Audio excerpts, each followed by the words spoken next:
I had decided that I really wanted to have a co-founder. And that is a pretty big decision in itself. It's basically, you're deciding that you want to marry someone and that you want to bring them into your life and spend the majority of your waking hours with that person.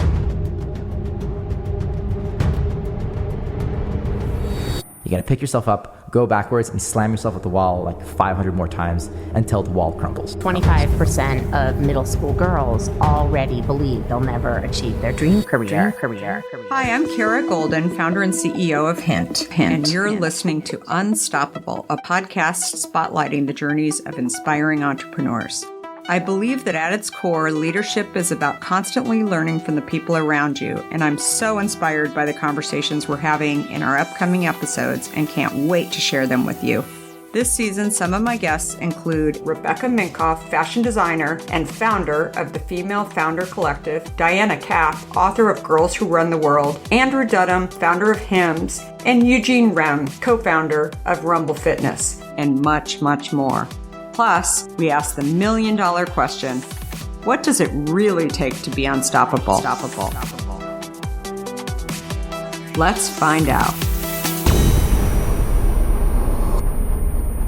Hi, everybody. It's Kara from Unstoppable, and I'm super excited to have our next guest here, Afton Vechery. Very, very excited to have you here. Welcome.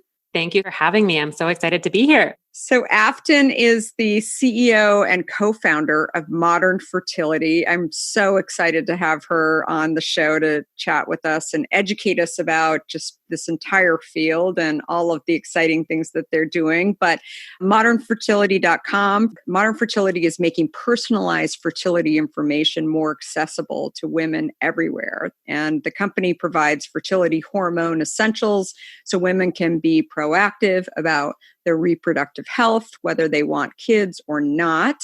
And prior to Modern Fertility, Afton and I were just talking a little bit about her background. She was in healthcare private equity, strategic operations at various health tech startups, and most recently ran the consumer tools division at 23andMe. She is on the National Leadership Council of the Society for Science and the Public and graduated from Wake Forest. Woohoo! Great school, and degrees in neuroscience and business entrepreneurship. So welcome, Afton. Very excited to have you here. Thank you. I still always blush when anybody reads my bio, but the science fair part of it is new. It's the National Science Fair Foundation, which I did in high school. And so every time I hear that as a part of it, I get really excited again. You all get all giddy. That's awesome. Oh, I wanted to hear more about this. Okay. So first of all, tell us a little bit about the mission behind Modern Fertility and how did you get this idea to start this company? Yeah. So Modern Fertility is all about taking fertility from something that is very reactive and making it something that's very proactive. And so my introduction to the whole infertility space was actually in my first job out of school. I worked at a healthcare private equity fund in New York. And so my job was to identify sectors of healthcare that were interesting, growing, had some consolidation potential.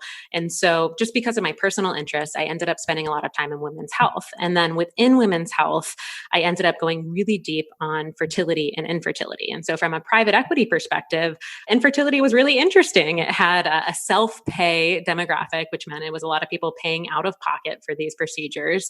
It was rapidly growing. And so I ended up leading the diligence for investing in a whole network of IVF clinics and labs.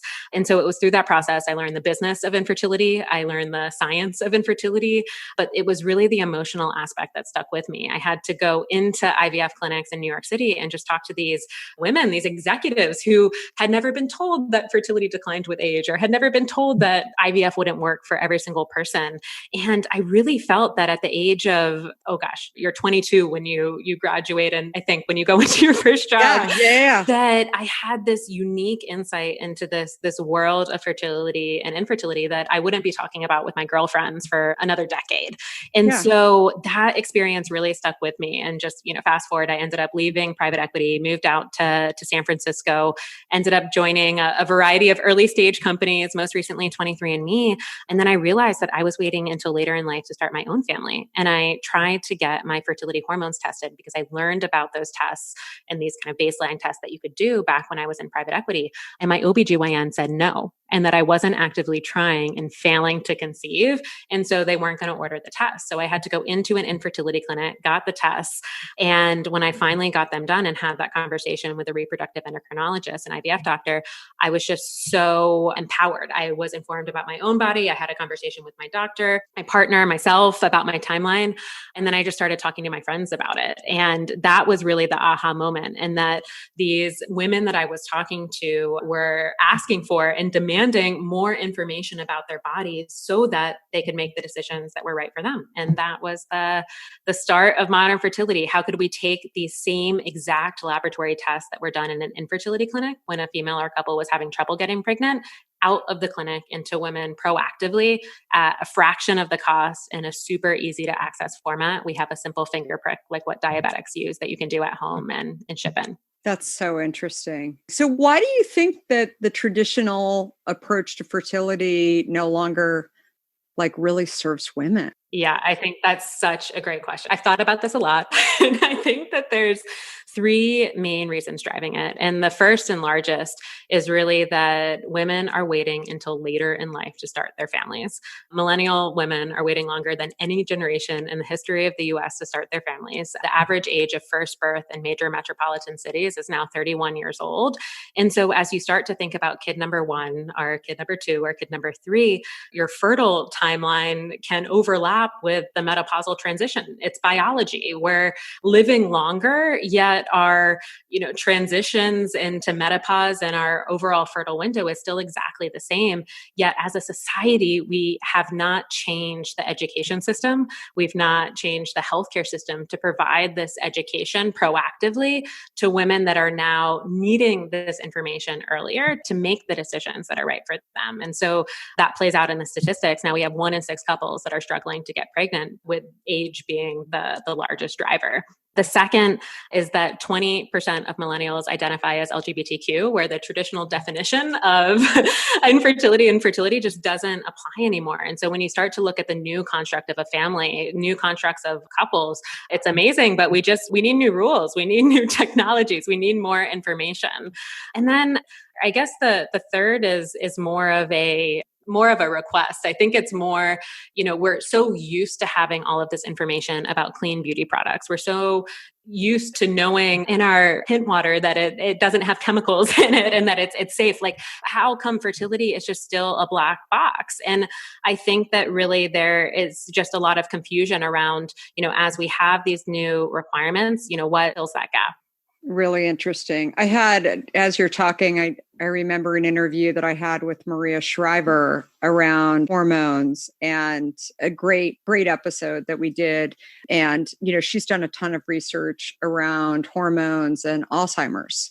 And so it's not just about really understanding, can I get pregnant? What are sort of the issues, around sort of that whole world, but also there's a lot of other things that are going on in people's bodies that could actually be damaging to the brain. And anyway, I thought it was really, really fascinating. Yeah.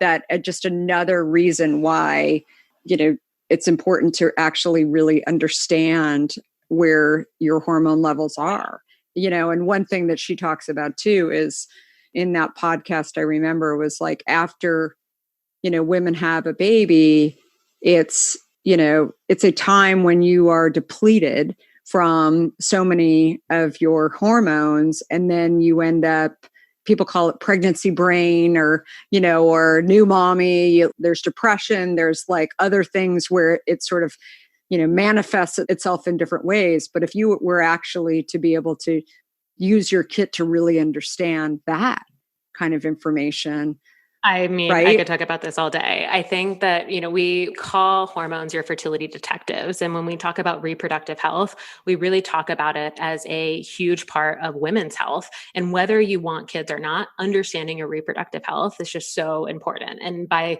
looking and testing your hormones, it helps to build out a picture. Just like, when we think about more common types of blood testing, cholesterol testing, when you test your cholesterol, it's not going to tell you if you are going to get a stroke and die tomorrow of a heart attack, but it will help you understand where your body is and how you should think about risk, how you should think about your diet, how you should think about planning. And when we think about reproductive health and your hormones, they're really your fertility detectives, because when you look at your body on the outside, you could do yoga every single day, you could drink all the green juice and just live a healthy lifestyle, yet your reproductive health could be on an entirely different page. And so we have to combine this kind of, what's on the inside with what's on the outside to truly have that comprehensive picture. And I think that, in the US, because having a baby is not a right, it's a privilege. We have no federal coverage for infertility. And so the way that the system equips us to have this information, it's not there. And so the reason that we started Modern Fertility was really to fill that information gap. We really just started as a fertility information company, and we knew that hormones were just a key part of having that baseline, that overall picture. So we started with the Modern Fertility hormone test. We recently launched 2 other hormone tests that you could take, pregnancy and ovulation. So you can zoom into your cycle and actually see whether you want kids or not. Are you ovulating every month?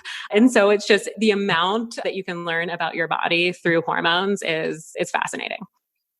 Super fascinating. So we're recording this, hopefully coming out of COVID, although optimist over here, but fingers crossed. But how has COVID impacted fertility as you see it? Yeah. So, at the beginning of COVID, at the beginning of the shutdown, I think so many direct to consumer companies or just products that you could buy online really saw a hit. And we were definitely included in that bundle. We didn't know what was going to happen, and just purchase behavior just shifted across the board. And so I would say that, yeah, for that, every company, whether they were accelerating sales or plummeting, kind of threw their 2020 plan out the window and had to go back to the basics and figure out how they were going to think about their company, their workforce's growth for the next year. And so we definitely went through that exercise, and we're fortunate to be able to keep our entire team during that period. But quickly, kind of coming out of that, we really saw that COVID kind of accelerated a lot of trends that we were already seeing in our business. And so we really saw that more women were starting to think about their families proactively, because they didn't know if they felt comfortable going into the healthcare system with the risk of COVID. They were trying to think through, do I want to get pregnant in this environment or not? And so I would say, quickly coming out of that dip, we really just saw this acceleration, which was certainly a silver lining and helpful for us as we just started to really just push education and helping folks understand the nuances. So yeah, I think we're doing well today and have really just looked at this period of time and done a lot of surveys and tried to understand how consumer behavior around fertility and reproductive health is shifting. That'll be super, super interesting when you guys have more of that out, because I've definitely wondered, is it a good thing that everybody's sitting in the same house together, or is it not a good thing? Right. Yeah. Like, I think it will be fascinating also to just see, like, what does that do to your system? Right. Like, what stress creates around that as well. So yeah, I have a few stats if you're interested. You were interested in the same thing of, would we see this massive baby boom or not? Would it go in the opposite way? And so we, at the beginning of the year, we had partnered with SoFi, a financial technology company, to survey women and people with ovaries about how financial health and careers tied with fertility and family planning goals. And so we reached back out to that same cohort of a couple thousand respondents and asked them how COVID had shifted their family planning goals. And so this was at the beginning of COVID. So I'll caveat this that we don't know, no one knows exactly how things have continued to evolve now that we've kind of been in this state for a longer period of time. But 49% of respondents were delaying kids. And the top two reasons were money related. 60% wanted to have more money saved, and 51% said that they wanted a higher salary first. So it was really the economic uncertainty paired with COVID that was driving a lot of those decisions. And what I thought was super interesting is whether people were making $20,000 a year or $200,000 a year, that response didn't change. They still wanted more money and more stability as we navigated through this time, which I think that there's a lot of ways you could dive into that stats. And then also within that, a lot of the respondents cited travel as a reason that they were looking to delay. 47% of the respondents listed travel as the influential factor in delaying kids. So interesting. Really, really interesting. Well, I can't wait to hear more about that too. So today, about 1 in 6 opposite sex couples struggle with infertility. What do you think is the solution? Well, I might be a bit biased, but I think the biggest, most actionable step that we can all take today is information. It is truly having a conversation about fertility and infertility out in the open without stigma, thinking about fertility and infertility just as a part of our overall health, and then understanding our bodies, understanding our hormones as step one. I truly think that information can provide such a solution in this space because that is just the most addressable portion of the equation that we can interact with today. I think a lot of folks would say that, IVF or egg freezing would be the solution. And, I've thought about this a lot and I'm not sold. I think that egg freezing is an amazing technology and is an amazing solution for some women, but it is expensive, it's invasive, and it's not an insurance policy. It changes your odds, but there's still a lot that can happen between freezing your eggs and achieving your family planning goals. And so I don't know if that's going to be the technology that reaches mainstream adoption. I think the industry needs to invest more in technologies that give women and people with ovaries more flexibility. And the same goes with IVF. I think that IVF is an amazing technology. It will continue to be an option for some families, but still remains, incredibly expensive and inaccessible to the masses. And so I think that information is free. It's something that we can have up front. And then where we decided to kind of come in is to supplement that with additional kind of baseline information so that women and people with ovaries could have that more informed conversation with their doctor. I agree. So we have lots of people who listen to this podcast who are interested in starting companies.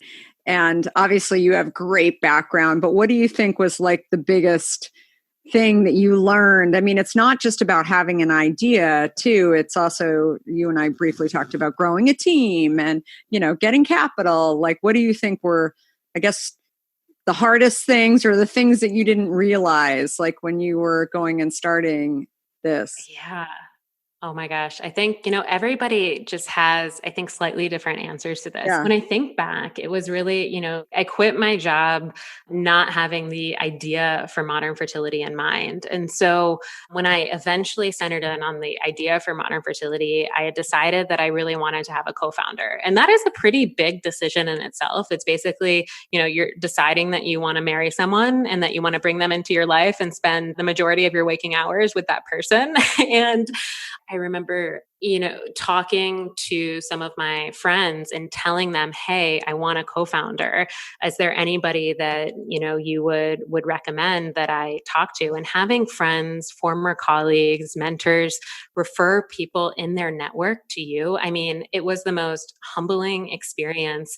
But I also remember just being terrified to even make that ask. I probably sat on that email for a week, just mustering up the courage to send and ask for people to kind of put their name out on the line to make those connections. And so I think that, any early stage company, and we talked about this a bit, it's a series of like taking risks, which start really small and then grow a lot bigger over time. And it's just kind of continuing to put one foot in front of the other and make more decisions. And then, I guess all of a sudden you have a company. Yeah, no, definitely. Who's your co-founder? Yeah. So my co-founder's name is Carly Leahy. She's amazing. She really kind of came from the brand content marketing side of the world. She started her career in Boston at Digitas, then went over to Google, helping to get their small businesses online, and then went over to Uber Experiments, which launched Uber Eats, Uber Health. And so, yeah, I was introduced to her through a friend of friend, and we started working together. And yeah, she quit her job. We went through Y Combinator, a startup kind of ecosystem out in the Bay Area, and yeah, now spend a lot of time together, which is great. She's fantastic.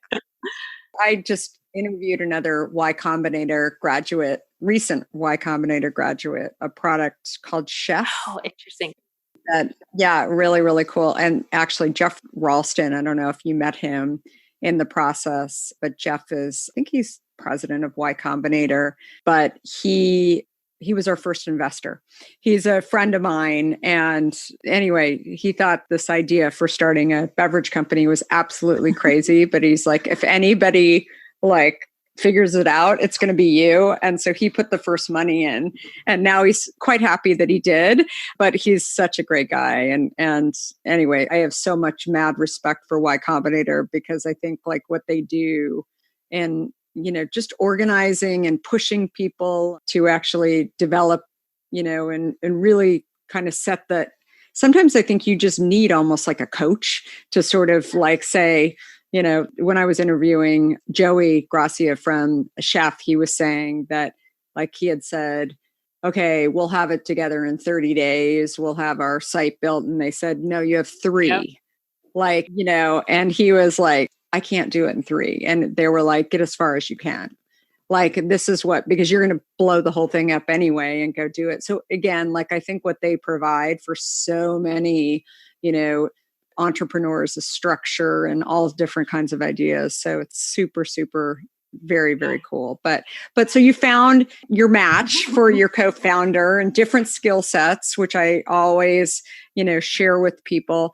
Did you guys both have kind of stories around fertility? I mean, do you think passion? I always talk about like passion trumps experience too. And obviously you guys you're not OBGYNs but you're coming from a place of like this being of interest to you. And did you feel like that was sort of a, commonality that you both shared? Yeah. So while I kind of came from the medical side, I'm not an OBGYN, I'm not a doctor, but I had been kind of seeped in the medical side. I had a network of reproductive endocrinologists and OBGYNs with private equity and finances. It was really kind of this operational focus, but I knew the importance of brand.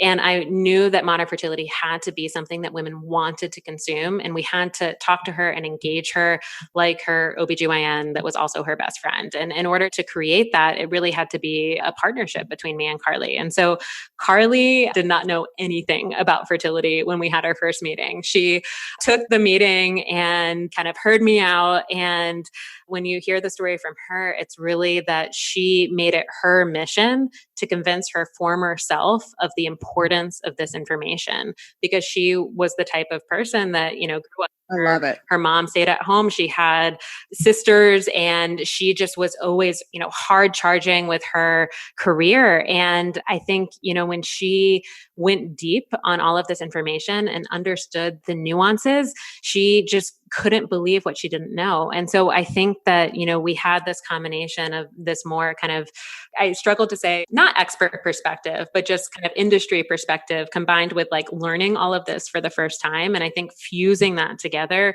really helps us create something that resonated. And then the first thing that we did from there was we knew the importance of partnering with the medical community to do this. And so forming our medical advisory board and just having all of those doctors around the table as well to really work with us to make the best decisions.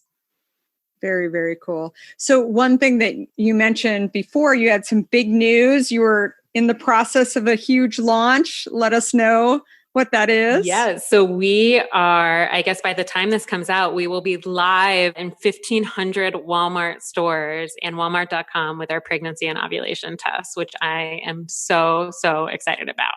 That's amazing. So It's nationwide. Yep, nationwide, all across the country. We just made this really cool little Google Maps feature all the way across the US, in Hawaii as well. I didn't realize that there were Walmarts in Hawaii, but I'm I'm super excited. And I think, when we started the company, it was really about accessibility. And I think from day one, I grew up in a small town in Maryland. And so we really wanted to make modern fertility something that every woman could learn from, no matter where she lived. And for us, Walmart is just this step forward of, going to the same place to get your pregnancy and ovulation tests as you do toothpaste, but having a really modern experience in the aisle that's tied to broader education. So when you buy our pregnancy test, when you buy our ovulation tests, you can get a free app. You have access to our weekly webinars. You just have all of this content and education that sits behind that. And then you can also engage with us, do research and push forward the space of women's health. And so I'm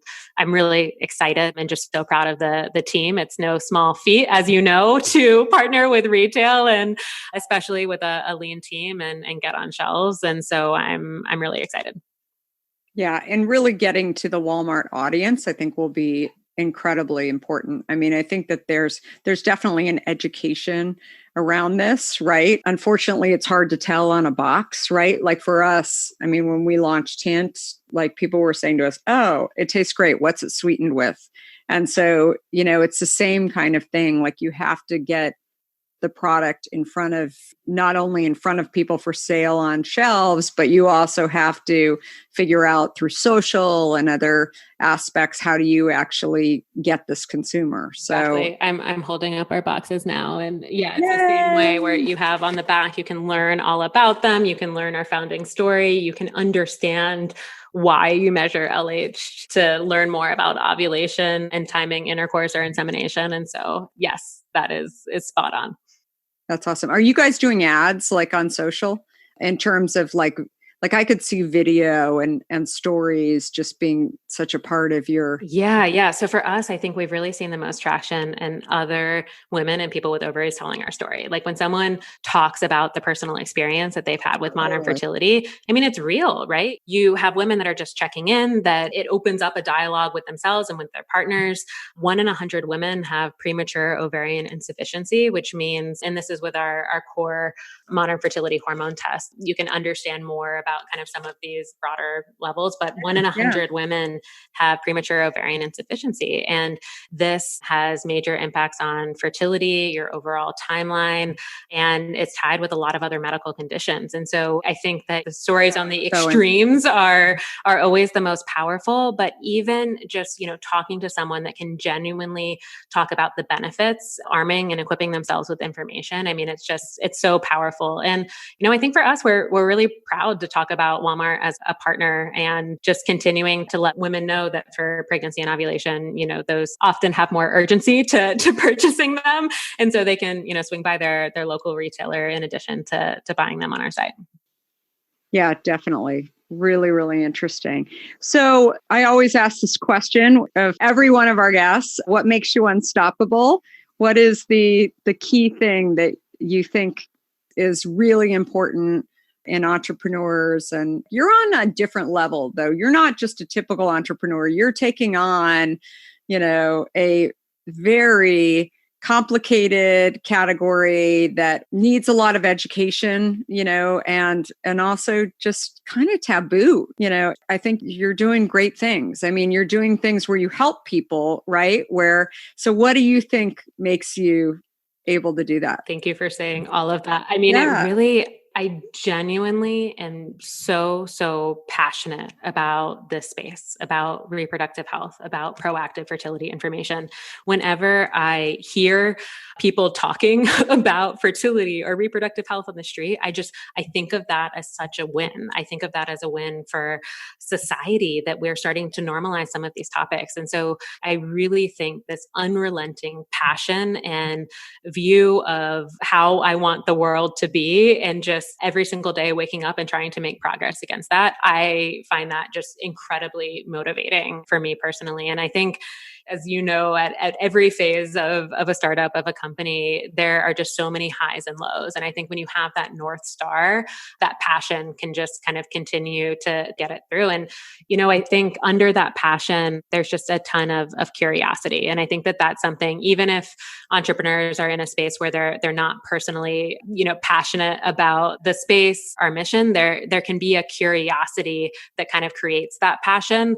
And so for me as well in reproductive health, I think that, fertility and reproduction is like the fundamental essence of humanity, right? And so when you really kind of take a step back and start to look at all of the science and innovation, I read about it for fun on weekends. Like I truly love it. And it makes it not feel like work, which I think is helpful when you're at this stage.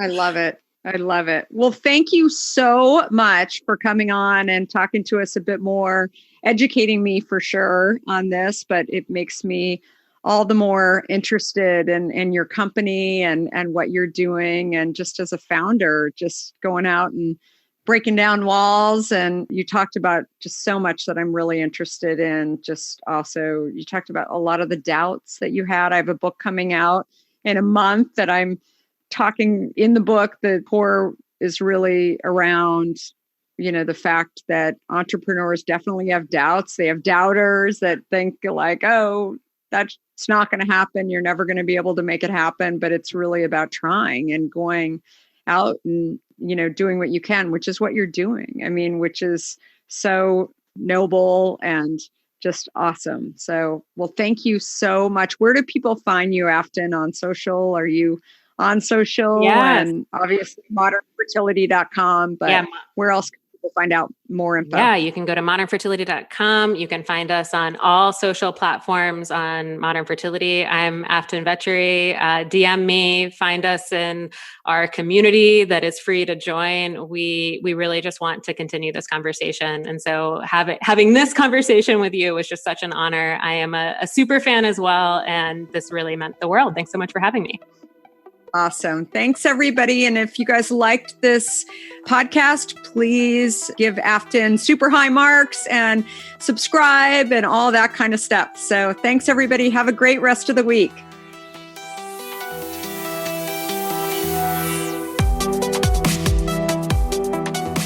If you like what you heard, please help spread the word and leave us a review.